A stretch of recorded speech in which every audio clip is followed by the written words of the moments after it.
Good morning friends. उम्मीद करता हूँ कि आप लोग मस्त हैं, खुश हैं और जोश के साथ भरे हुए हैं, क्योंकि हमें अभी अब 2 ही परीक्षा हुई है हमारी, तो अभी हमारी मेन जंग तो बाकी है आगे की। और आज मैं यहाँ पर आपके सामने आया हूँ कुछ छोटा-सा डिस्कशन करने के लिए। सीईटी के जो 2 दिन से पेपर हुए हैं, 2 दिन में 4 पेपर हुए हैं, है ना? पहली shift, second shift, third shift और फोर्थ शिफ्ट। उनके बारे में एक छोटा-सा हम डिस्कशन करेंगे। और मोटा-मोटी हम ये देखेंगे कि भई आगे की स्ट्रैटेजी अब हमारी क्या होने वाली है, अब हम आगे क्या करेंगे? जिनका पेपर कोई भई जो क्वेरीज़ आई है मेरे पास पिछले 2 दिन से मैं बस यही देख रहा हूँ, कोई कह रहा है टफ़ है, कोई कह रहा है ईज़ी है। हम ये देखेंगे कि ये कितना ईज़ी है, कितना टफ़ है, कितना फ़ायदा होगा और हमारा एक सेफ स्कोर, हमें एक आइडियल सेफ स्कोर क्या होना चाहिए कि हम आगे की तैयारी करें। बहुत लोग ये कह रहे हैं कि सर हम अब क्या करें? अब सीटी तो हो गया, आगे क्या कैसे करना है? ठीक है, हम आगे का जो भी है हम उसके ऊपर भी डिस्कशन करेंगे, है ना? तो फर्स्ट ऑफ ऑल हम शुरुआत करते हैं, मैं कुछ लिख के लेके आया था आप लोगों के लिए। जो हमारा सीईटी का जो एग्ज़ाम हुआ है ना,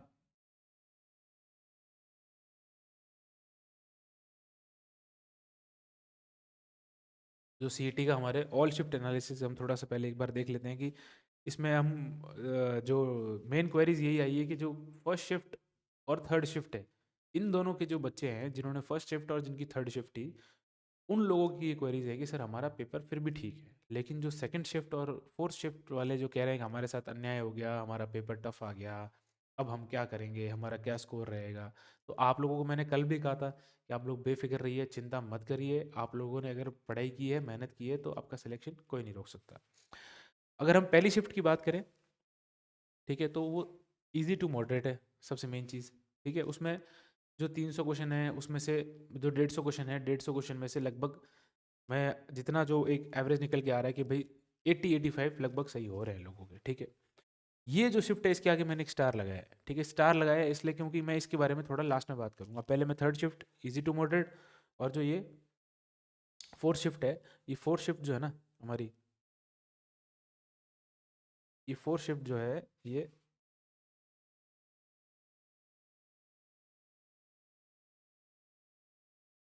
ये थोड़ी सी, ये मॉडरेट टू,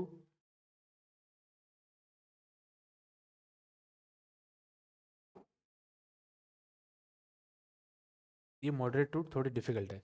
अब ये मॉडरेट टू डिफिकल्ट है तो इसका मतलब ये नहीं है कि बहुत टफ है, लेकिन इसके अंदर थोड़ा डिफिकल्टी लेवल बढ़ाया गया है ना? जो कि फर्स्ट शिफ्ट और थर्ड शिफ्ट से मैं इन दोनों को कंपेयर करूं, फोर्थ शिफ्ट को, तो फोर्थ शिफ्ट थोड़ी सी टफ है, थोड़ी सी टफ है। इसका मतलब ये नहीं कि बहुत टफ है, बहुत ज़्यादा कोई क्वेश्चन एनालिटिकल नहीं है, लेकिन थोड़ी बहुत मेहनत की हुई है तो आपका इसमें भी अच्छा स्कोर आ जाएगा, कोई ऐसे दिक्कत वाली बात नहीं। खैर उसमें नॉर्मलाइजेशन है, वो एक लंबा प्रोसीजर है, वो बोर्ड क्या कितने गुना पास करता है उस पर भी डिपेंड करता है। अब जो मैं मेन जो बात ये करने वाला हूँ कि ये जो सेकंड शिफ्ट है, ये मॉडरेट टू डिफिकल्ट वाली है। इसके अंदर क्वेश्चन ज़्यादा ऐसे आ गए जो सिविल सर्विसेज में आते हैं, जो कि स्टेटमेंट बेस्ड क्वेश्चन होते हैं, जिसमें सीधा एलिमिनेशन होता नहीं है। ठीक है, काफ़ी क्वेश्चन ऐसे मैंने देखे। अगर मैथ्स रीजनिंग को अगर मैं साइड हटा दूं तो उसमें थोड़े क्वेश्चन इजी थे, लेकिन बाकी जो जीके के पेपर आए हैं, खास करके जीके और जीएस के अंदर, जीके के अंदर करंट और स्टैटिक दोनों को मैं मानूं तो दोनों के क्वेश्चन इतने एनालिटिकल और सोचने वाले आए हैं कि आप एक ऑप्शन में तो आपको मतलब आप श्योर हो ही नहीं सकते, आपको वहाँ पर एलिमिनेशन मेथड भी नहीं लगेगा। इस लेवल के क्वेश्चन आए हुए हैं। तो ये सेकंड शिफ्ट वाले बच्चे थोड़ा चिंता में है, परेशान है, तो आप लोग चिंता मत करिए। अगर आपका पेपर टफ आया है तो आपके नॉर्मलाइजेशन में नंबर भी बढ़ जाएंगे, लेकिन ये मैं मानता हूँ कि ये जो सेकंड शिफ्ट है इसके अंदर बच्चों को थोड़ा सा दिक्कत हुआ है ना? तो अब खैर उसकी अब कुछ चिंता करने वाली बात नहीं है, क्योंकि अब जो बात गई वो तो बात गई, अब हमको आगे क्या करना है हम वो देखेंगे। ठीक है।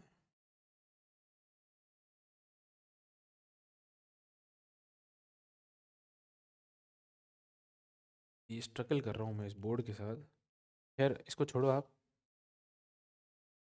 अगर हम आगे की बात करें तो हमारे पास जो मोटा मोटा एक एक एनालिसिस जो मैंने बनाया है, हम्म, ये थोड़ा सा बोर्ड दिक्कत कर रहा है, खैर हम उसको एडजस्ट कर लेंगे, कोई दिक्कत नहीं है। आफ्टर नॉर्मलाइजेशन क्या है, जो मैक्सिमम नंबर अगर हम देखें तो जो बढ़ने वाले हैं आफ्टर नॉर्मलाइजेशन, जो मैक्सिमम नंबर जो बढ़ने वाले हैं, ठीक है, ये बढ़ेंगे। हाँ, तो ये बढ़ेंगे सबसे ज़्यादा मैक्सिमम किस में बढ़ेंगे? सेकंड शिफ्ट के अंदर, ये याद रखना बच्चों।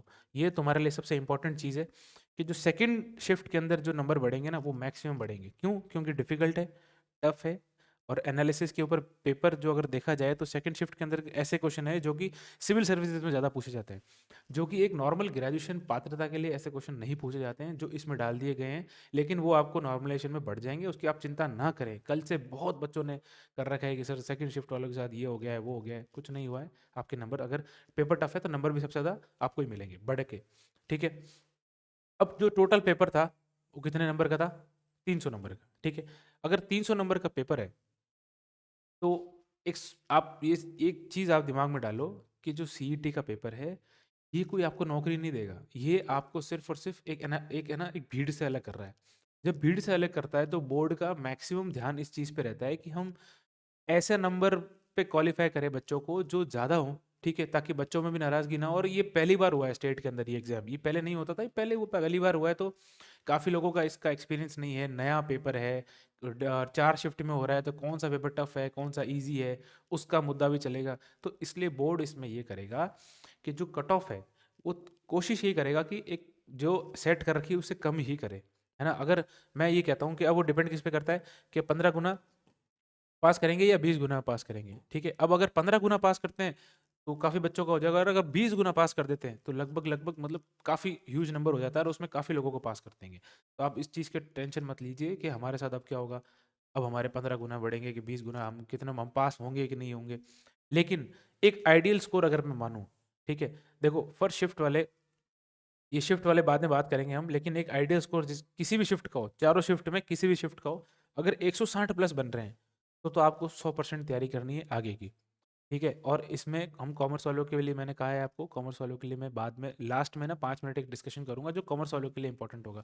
अभी तो सबके लिए एक जनरल डिस्कशन है ये। ठीक है, जिसके जिसके 160 नंबर आ रहे हैं, आपका तो आपको तो तैयारी करनी ही है आगे। चाहे टीआरए करो, चाहे जूनियर अकाउंटेंट करो, चाहे और भी जो इसके अंदर और भी 2-3 वैकेंसीज हैं, आप उनकी तैयारी स्टार्ट कर दीजिए आज से ही। ठीक है, क्योंकि 160 स्कोर एक बहुत, मैं मेरे हिसाब से, ये मेरा कहना है, एक मैं वापस एक चीज़ आपको बताता हूँ कि ये सिर्फ मेरा मानना है। ठीक है, जो मेरा एनालिसिस कहता है वो ये कहता है। ठीक है, काफ़ी लोग कहेंगे, काफ़ी चैनल पे लोग कह रहे हैं, कोई 180 कह रहा है, कोई 190 कह रहा है, कोई 200 कह रहा है। आप खुद मान के देखिए कि पेपर का अगर क्वेश्चन ऐसे है ना जिसके अंदर स्टेटमेंट बेस्ड क्वेश्चन आए थे, उन स्टेटमेंट बेस्ड क्वेश्चन के अंदर कट ऑफ अगर 55% ही रहती है, 50%, 55% कट ऑफ रहती है, वहाँ 70% थोड़ी कट ऑफ जाएगी। सोच के देखो एक बार, कैसे जा सकती है। आप मान नहीं सकते कि इतनी लंबी अगर कट ऑफ चली जाएगी तो बच्चा कहाँ से नंबर लेके आएगा इतने, किसके लेके आएगा। खास करके अगर दूसरे बैकग्राउंड की बात करूँ मैं, जो साइंस हो गए, आर्ट्स हो गए, उनके क्वेश्चन क्या है इतने, उनके तो क्वेश्चन है, कॉमर्स वाले के इतने क्वेश्चन भी नहीं है, तो वो तो फंस गया बेचारा। तो मुद्दे की बात ये है कि जिसके 160 नंबर आ रहे हैं ना, वो तो आप तो वो तो बेफिक्र तैयारी करो। ठीक है, अब अगर हम थोड़ा सा इसको माने तो जिसके 160 नंबर आ रहे हैं उसको तैयारी करनी है। अब इसमें एक रामबाण और ये है बैंकर वाला कि जिसके 160 आ रहे हैं और अगर उसका बैकग्राउंड कॉमर्स है और उसका सीईटी निकल गया, तो आपको कोई नहीं रोक सकता, आपका जूनियर अकाउंटेंट बनना तय है। आपको सीईटी की बेड़ा पार करनी है। अगर आपके 160 170 नंबर आ रहे हैं ना बिना झिझक के, तो आपका सिलेक्शन तो पक्का है। ठीक है, अब अगर हम बात करें,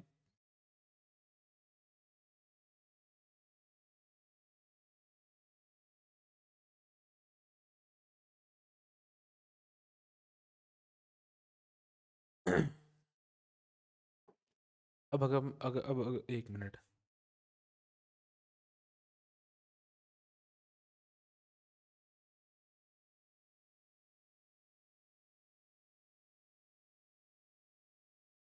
अब हमारा जो सेफ स्कोर है, वो सेफ स्कोर क्या रहेगा?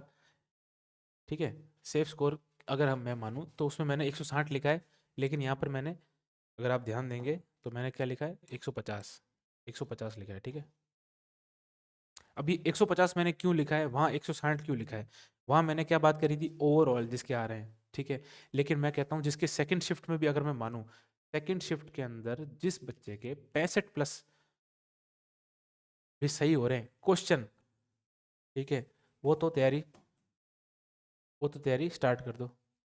ठीक है, थोड़ा बोर्ड के साथ मैं कम हूँ लेकिन मैं कोशिश कर रहा हूँ। ठीक है,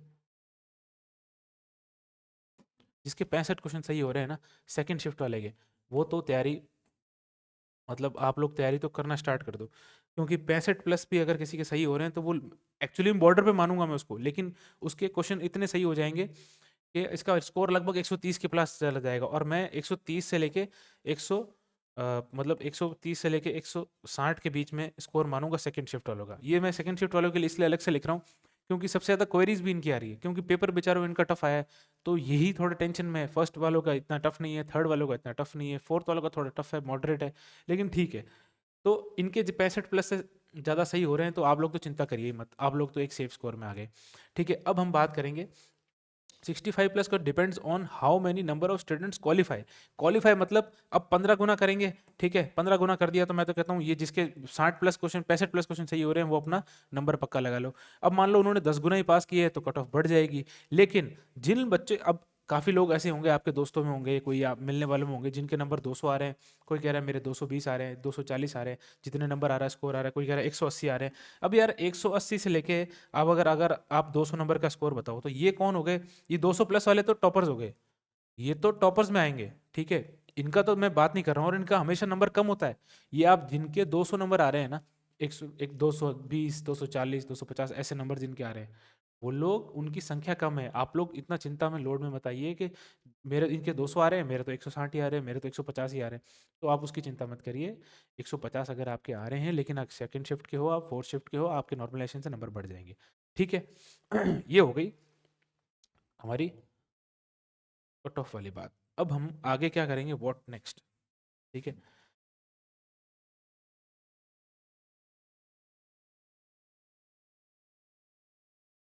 बोर्ड के साथ थोड़ा सा स्ट्रगल कर रहा हूँ मैं, ठीक है, लेकिन कोई बात नहीं, हम इसकी बात मैं यहाँ पर नए पेज में भी कर सकता हूँ, कोई दिक्कत नहीं है, ठीक है।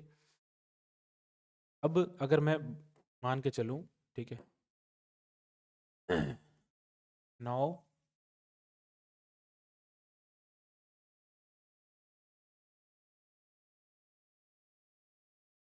नाउ व्हाट्स नेक्स्ट, अब हमको क्या करना है, ठीक है। आइडियल स्कोर हमने 150 ले लिया, जिसके 150 प्लस है वो तो बेफिक्र रहो, चाहे किसी बैकग्राउंड का हो, किसी भी स्ट्रीम का हो। सबसे पहला बात, अगर हम मैं चलो सेफ स्कोर को लेके 150 नंबर प्लस आ रहे हैं, कोई दिक्कत नहीं है, आप तैयारी करो सेकंड पेपर की, ठीक है, जिसके अंदर आपको नंबर ज़्यादा लाने ही पड़ेंगे। 50% नंबर, 55% नंबर, वो कट ऑफ वाले दिन गए। अब सेकंड पेपर की बात कर रहा हूँ, ये तो क्वालिफाई है, इसमें क्वालिफाई कर भी देंगे आपको, ठीक है। आपके ऊपर, अगर मैं वीडियो का, अगर आप वीडियो में क्या हुआ था, ठीक है, और लैब असिस्टेंट में क्या हुआ था, ठीक है, ठीक है, अगर इन दो पेपरों को भी आप ले लो, ठीक है, तो इनकी तो जैसे प्री हुआ है, मान लो अगर वीडियो प्री में तो कितने लोगों को पास कर दिया, मतलब जितना बोला था कि हम, एक एनालिसिस था कि भाई 30,000 लोगों को पास करेंगे, 30,000 पास किया नहीं और 75 पास कर दिए।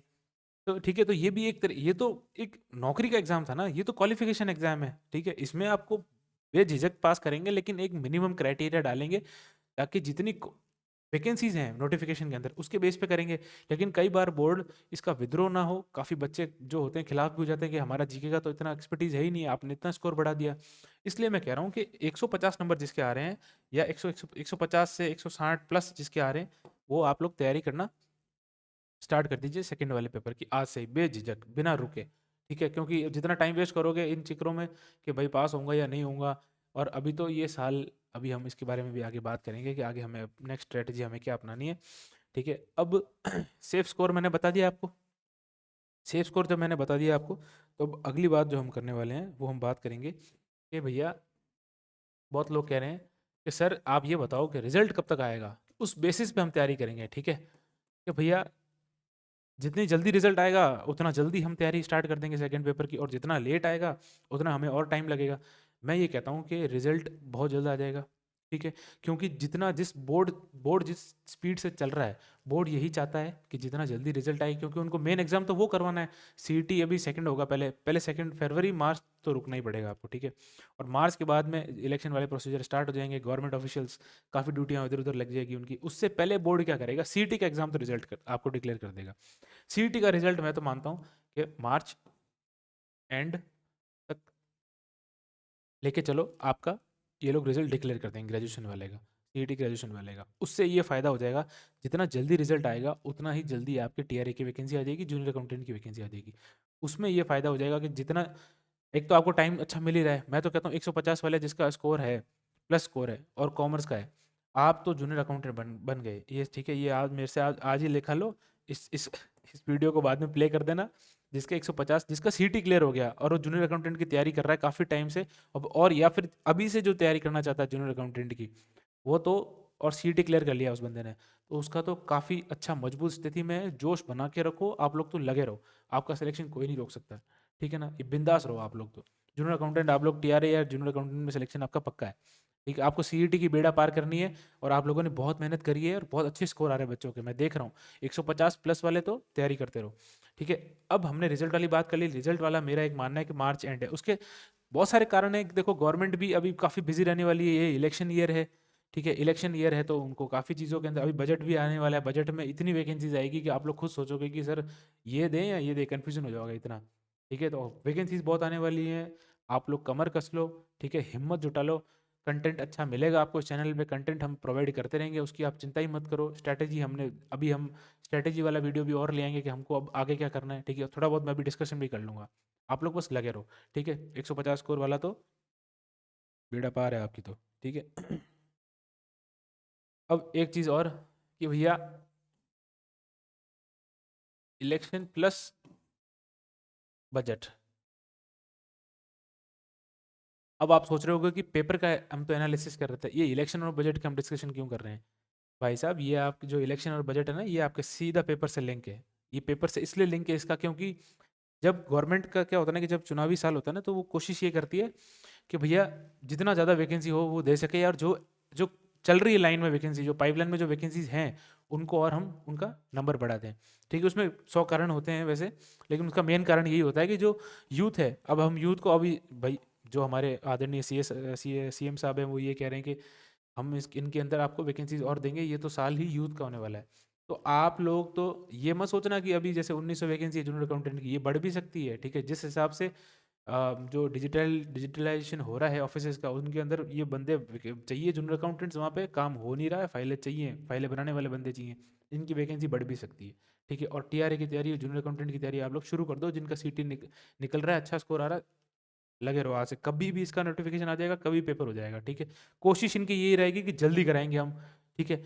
जब पेपर जल्दी करेंगे तो रिजल्ट भी जल्दी आएगा। अब सीईटी का आप क्या मानो, सीईटी में आपको क्या टाइम दिया, 3 महीने, 3.5 महीने, यही टाइम दिया आपको, और क्या टाइम दिया। सीईटी में क्वालिफिकेशन एग्जाम था, पहली बार हो रहा था इसलिए, तो आगे इसका जो टीआरए और जूनियर अकाउंटेंट का होगा वो भी आपको जल्दी से करवा देंगे, ठीक है। तो उसका आप तो बेफिक्र रहो, उसमें आपको सिर्फ मेहनत करनी है, अब आगे आपको मेहनत ही ले जाएगी।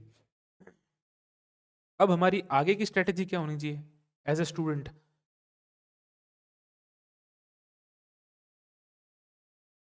जो बच्चे नए थे, ठीक है, जो सीईटी में जिन्होंने अभी प्रिपरेशन स्टार्ट की थी, ठीक है, जिन्होंने नई नई स्टार्ट करी थी, जिनका स्कोर, जैसे एक दो बच्चे हैं जिनकी मेरी बात भी हुई, थोड़े से दुखी भी थे कि सर हमारा स्कोर थोड़ा कम है, हम क्या करें। कोई दिक्कत नहीं, आपका स्कोर कम है, कोई दिक्कत नहीं है, आप अभी से सीरियस हो जाओ, अभी से मेहनत करो। सीईटी हर साल होने वाला है, सीईटी आपको हर साल देना है। सीईटी में स्कोर आपको वापस, जो आपका स्कोर है, रॉ स्कोर है, उसको आपको बढ़ाना है, तो आप वहाँ बढ़ा लो, कोई दिक्कत नहीं है। अब बम्पर वैकेंसीज आने वाली है, अब आप जितना कमर कसोगे, जितना मेहनत करोगे ना, जितना दिन रात लगे रहोगे ना, स्कोर क्या है क्या नहीं है छोड़ो उन बातों को। जिनके आ गए हैं नंबर, आ गए हैं, जिनके कम भी है, वो भी जोश के साथ अभी लगे रहो, क्योंकि बाद में आपको टाइम नहीं मिलेगा, आप टाइम मांगते रह जाओगे बोर्ड से, बोर्ड टाइम नहीं देगा, ठीक है। हमारी अब अपकमिंग स्ट्रैटेजी ये होनी चाहिए कि आपको सेकंड पेपर की तैयारी आप स्टार्ट कर दो, ठीक है। जिन जो जो इसके अंदर वैकेंसीज हैं, और आपको जीके नहीं छोड़ना है, जीके आपको पढ़ना ही पड़ेगा। जीके जीएस आप अभी से ही थोड़ा थोड़ा थोड़ा पढ़ते रहिए, थोड़ा, क्योंकि वो ही डिसाइडर होता है लास्ट के टाइम में, क्योंकि सब जगह दूसरे सेकंड पेपर में नंबर आ भी जाएंगे ना आपके, तो आपको जीके पढ़ना ही पड़ेगा। और सेकंड पेपर की तो स्ट्रैटेजी आपको यहाँ पर पंकज सर, संदीप सर और भरत सर बता ही रहे हैं, वो आपकी बेड़ा वैसी पार लगा देंगे, उसमें आप बेफिक्र रहिए, ठीक है। अब हमारी अपकमिंग स्ट्रैटेजी के बाद में जो हम लास्ट बात करने वाले हैं आज, वो मैंने आपको, जब ये वीडियो शुरू हुआ था तो मैंने बताया था कि भाई एक मोटा मोटी, अब चलो एक मोटा मोटी ना एक बता देता हूँ, जिनके 150 से 160 प्लस है, ठीक है, वो तैयारी स्टार्ट कर दो। जिनके 180 या 100, मैं कहता हूँ 175 से 180 का प्लस स्कोर है, वो तो आप तो 100% तैयारी करनी है आपको। उस पर एक टिक है, इस पर दो टिक इसलिए क्योंकि आपको तो 100% तैयारी करनी है, आप तो लग जाओ अभी से, ठीक है। अभी लग इसलिए जाओ क्योंकि बाद में आपको टाइम मिलेगा नहीं। अभी आपका इतना अच्छा स्कोर आ रहा है तो आपने मेहनत की है, आपका स्कोर इतना अच्छा आ रहा है, तो आप सेकंड पेपर की तैयारी करो, इसको मत चूको, ठीक है, और अब आपको ढीला नहीं पड़ना है, ठीक है। बहुत लोग खुश हो जाते हैं कि हमारे इतने अच्छे नंबर आ गए। अरे नंबर तो आ गए, पर आगे भी तो जाना पड़ेगा, नौकरी तो लेनी पड़ेगी ना, ये तो सिर्फ क्वालिफिकेशन एग्जाम था, ठीक है। तो कुल मिला के मोटा मोटी बात यही है, जिनके 150 प्लस, इस डिजिट को मैं लेके इसलिए चलता हूँ क्योंकि मैं सारी कैटेगरी, चाहे यूआर ले लूँ, ठीक है, चाहे ईडब्ल्यूएस ले लूँ, ठीक है, चाहे एससी ले लूँ, चाहे एसटी ले लूँ, चाहे ये जो टीएसपी होता है टीएसपी का ले लूँ, सारी कैटेगरीज के अंदर अगर मैं मानूँ, एक एनालिटिकल मानता हूँ कि भाई मैं ये यूआर कैटेगरी मान रहा हूँ, ठीक है, इसके अंदर ईडब्ल्यूएस थोड़ी कम हो सकती है, एससी और कम हो सकती है, एसटी कम हो सकती है, टीएसपी भी कम हो सकती है, लेकिन मोटा मोटी यूआर का ले रहा हूं मैं 150। जिसके यूआर कैटेगरी से 150 आ रहे हैं वो तैयारी स्टार्ट कर दो आज से ही, ठीक है। अब लास्ट में हम बात करेंगे थोड़ी सी कॉमर्स वालों के लिए।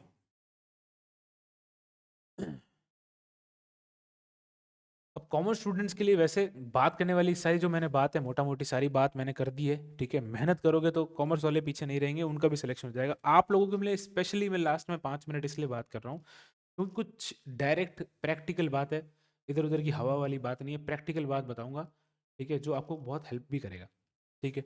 जिनका सीटी का बेड़ा पार है, जो मैंने स्कोर बताया उनसे ऊपर आ रहा है, ठीक है, और उन्होंने अच्छी मेहनत भी है उनकी, अगर आपका सीटी निकल जाता है तो आपका जूनियर अकाउंटेंट बनना तय है। ये मैं आपको आज लिख के दे रहा हूँ, टीआरए जूनियर अकाउंटेंट बनना आपका पेपर तय है। सेकंड पेपर कॉमर्स में आप लोग झंडे गाड़ दोगे मुझे पता है। फर्स्ट पेपर जीके वाली पेपर, इससे आपने एक युद्ध में आपने अपने आप को टेस्ट कर लिया, इसमें आपने बहुत अच्छा परफॉर्म किया है। सेकंड पेपर में आपको ज़्यादा दिक्कत नहीं आएगी, टफ भी आ जाएगा, कोई दिक्कत नहीं है। अगर आपके किसी के नंबर नहीं आएंगे तो फिर किसी के नंबर नहीं आते, पेपर इतना टफ आता है। नॉर्मल आएगा तो आप लोग इसको कर लोगे। जिनका सीट ही निकल रहा है वो जूनियर अकाउंटेंट तो बन जाओगे, कोई दिक्कत नहीं है। अब मैं बात कर रहा हूँ उन लोगों के लिए जिन्होंने नई नई प्रिपरेशन स्टार्ट की है और जिन्होंने पीजी कर ली है स्पेशली।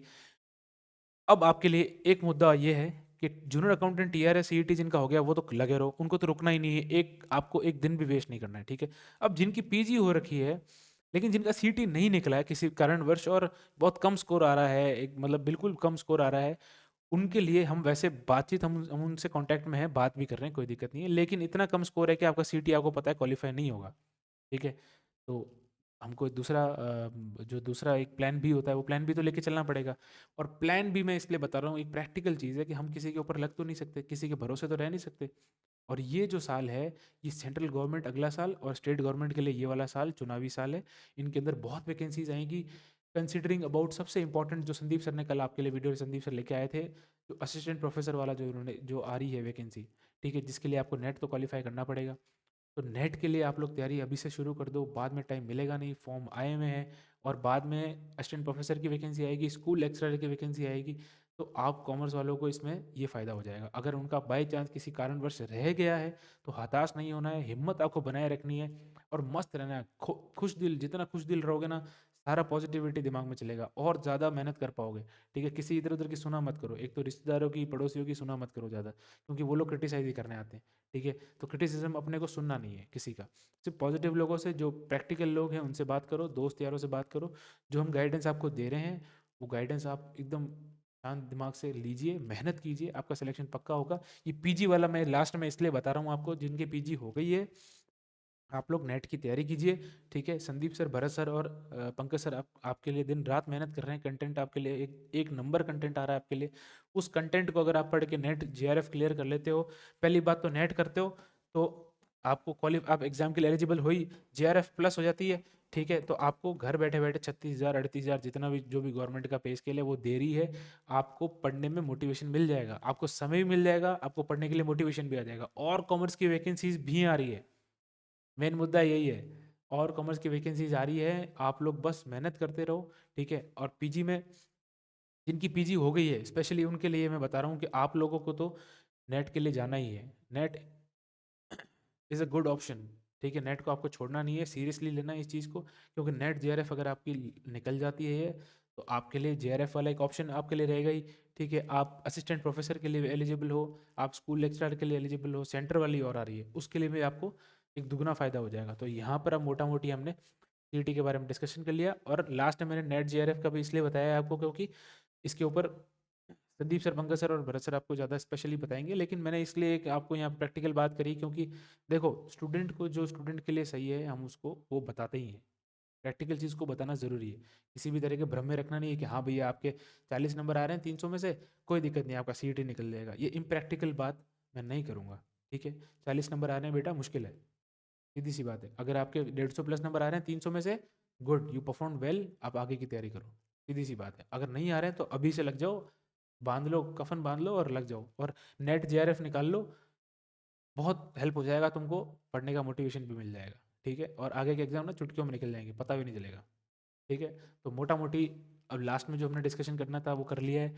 और बेफिक्र आपको रहना है, ठीक है? चिंता करनी नहीं किसी बात की, लोड लेने से कुछ होगा नहीं, ठीक है? मेहनत की है, उनका सिलेक्शन हो जाएगा। जो इस बार थोड़े से कम रह गए, कोई किसी कारणवश नहीं रहा, मेहनत नहीं कर पाए, कोई बात नहीं, सीटी हर साल होगा, तो आप सीटी में अगले साल भी स्कोर लगा सकते हो। तब तक जिन कॉमर्स वालों का सीटी निकल रहा है, आप तो टीआरए जूनियर अकाउंट में अभी लग जाओ, ठीक है? जिनका नहीं हो रहा है कोई बात नहीं, आप मेहनत करते रहिए, आपको फ़ायदा, आपको फल ज़रूर मिलेगा, ठीक है? और लास्ट में बस यही कहूँगा कि थोड़े से ना नेगेटिव लोगों से दूर रहो। ये टाइम जो होता है ना एग्ज़ाम के बाद वाला, वो नेगेटिव लोगों से भर जाता है, सारे बाहर आ जाते हैं बरसाती मेंढक, और अपनी अपनी टिप्पणियाँ मार्केट में चला देते हैं। तो नेगेटिव लोगों से दूर रहो, पॉजिटिव रहो। एक स्कोर मैंने आइडियल स्कोर बता दिया है, और मैं कोई झूठा झूठी नहीं कह रहा, एकदम प्रैक्टिकल बात, जिसका इससे ज़्यादा है तो सिलेक्शन हो जाएगा, कोई दिक्कत नहीं है, ठीक है?